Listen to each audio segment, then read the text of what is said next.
जब हम नए-नए पेरेंट बनते हैं तो हम लोग कितने एक्साइटेड होते हैं ना अपने बच्चों को लेके कि उनको बोलना आ रहा है। हम चाहते हैं सारी दुनिया को बताएं कि कितने ग्रेट पेरेंट्स हैं हम लोग और हम कितना ख़्याल रखते हैं अपने बच्चों का और हम किस तरह से जो है पेरेंटिंग कर रहे हैं। हमारी जैसी पेरेंटिंग तो कोई कर ही नहीं रहा। हम ये वाली चीज़ को गलत कहते हैं, वो वाली चीज़ को सही कहते हैं। हम तो किताबें पढ़ के किताबों वाले पेरेंट्स हैं।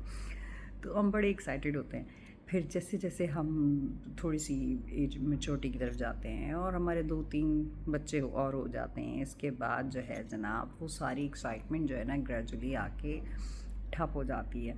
तो जो आपका सबसे छोटा बच्चा होता है ना उसमें आके आप फिर वैसे ही फिर वो ज़्यादातर बच्चे जो है ना दूसरे बहन भाइयों के ज़रिए सीख रहे होते हैं और पढ़ रहे होते हैं, क्योंकि आपके पास ना तो इतना स्टेमिना बचा होता है और ना ही आप उतने यंग रहे होते हैं।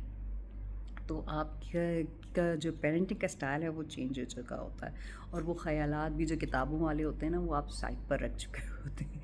तो इस दफ़ा मैं भी जब पाकिस्तान से वापस दुबई आ रही थी तो फ़्लाइट पे मुझे एक लड़की मिली। वो भी यंग मदर थी और बहुत एक्साइटेड थी अपने बच्चों को लेके। बच्चों से कह रही थी, छोटे छोटे से उसके बच्चे थे, नया नया मेरे ख्याल में उन्होंने पढ़ना भी सीखा था। तो पूछ रही थी कि देखो बेटा वो वाला प्लेन देखो, हम अब जहाज़ के ऊपर जा रहे हैं और देखो वो प्लेन का नाम क्या है, क्या लिखा हुआ है उस फ्लाइट पे। अच्छा वो वाली फ़्लाइट देखो, उस पे क्या लिखा हुआ है। अच्छा देखो अपने बोर्डिंग पास देखो, इस पे देखो हमारी कौन सी टिकट कौन सी सीट है, तुम लोगों ने कौन सी सीट पे जाके बैठना है, मैं आपको दिखाती हूँ सीट्स कैसे ढूंढते हैं।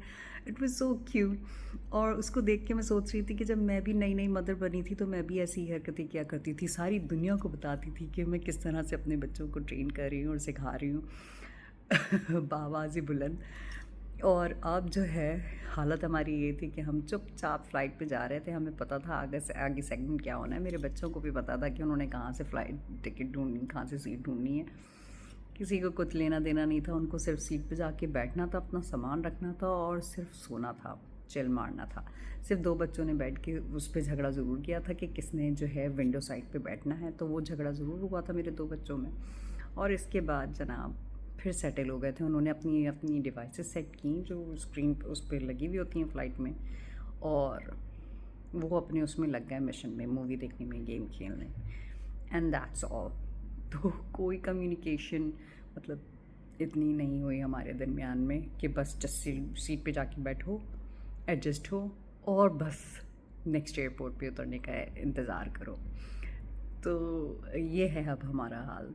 तो हर किसी का पेरेंटिंग का स्टाइल दूसरा होता है। बेबी क्या आप अभी भी वैसे ही इतनी एक्साइटिंग यंग पेरेंट हों अपने बच्चों को लेके, लेकिन भाई मैं तो डन हो चुकी हूँ। मेरा तो वो टाइम गुजर गया।